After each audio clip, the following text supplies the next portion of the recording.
अर्ज बाद झालेले नाही आहेत. खरं तर महायुतीची एक सर्वात महत्त्वाकांक्षी योजना म्हणजे मुख्यमंत्री माझी लाडकी बहीण योजना आहे. याची ई-के-वाय-सीची प्रक्रिया ही साधारणपणे गेल्या वर्षी ऑगस्ट महिन्यामध्ये सुरू झाली होती आणि त्याला पहिल्या सुरुवातीच्या ह्याच्यामध्ये जवळपास 3 महिन्याचा कालावधी देण्यात आला होता. मग वाढवून आणखीन 2 महिने दिला.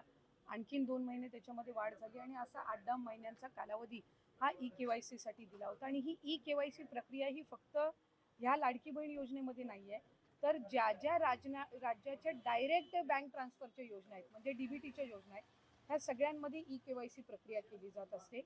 आणि हा जो 80 लाखाचा आकडा आहे हा फक्त ई-के-वाय-सीचा नाही. यात ई-के-वाय-सीचे काही महिला असतील ज्यांनी ई-के-वाय-सी केलेली नसेल इतक्या मुदतीत सुद्धा, तेही आहेत.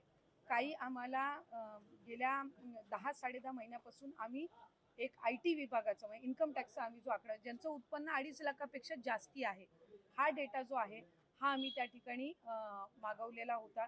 त्याला साधारणपणे 10-11 महिन्याचा कालावधी गेला.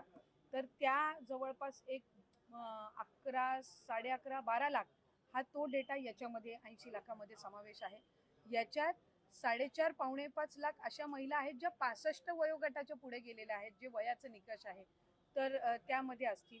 त्याच्यानंतर याच्यात सरकारी कर्मचारी ज्यांनी लाभ घेतला होता ते काही हजारांमध्ये होते, 14-14.5 हजार असतील. त्यांच्याकडून वसुली जी आहे ही गेल्या 8 महिन्यापासूनच सुरू आहे.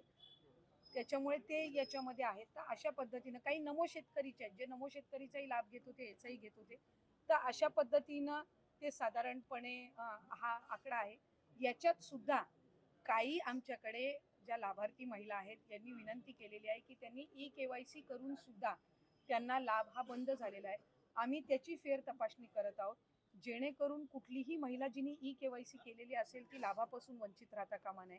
त्याच्यामुळे राज्याचे मुख्यमंत्री देवेंद्र फडणवीस साहेब, एकनाथजी शिंदे साहेब, आदरणीय सुनेत्रा काकी असतील, मंत्रिमंडळ असेल, यांच्या याच्यानी आपण ती ज्यांनी ई-के-वाय-सी केलेली आहे पण त्यांचा कदाचित काही कारणास्तव टेक्निकल अडचणीमुळे लाभ बंद झाला असेल, ती आम्ही करतोय. काही अशा आहेत ज्यांनी संजय गांधी निराधार योजना आणि लाडकी बहीण योजना ह्या दोन्हीमधून जे लाभ घेत होते ते छाननीमध्ये कट झालेले आहेत. पण त्यांना दोन्हीपैकी एका योजनेचा कंपल्सरी लाभ हा आपण देणारच आहोत.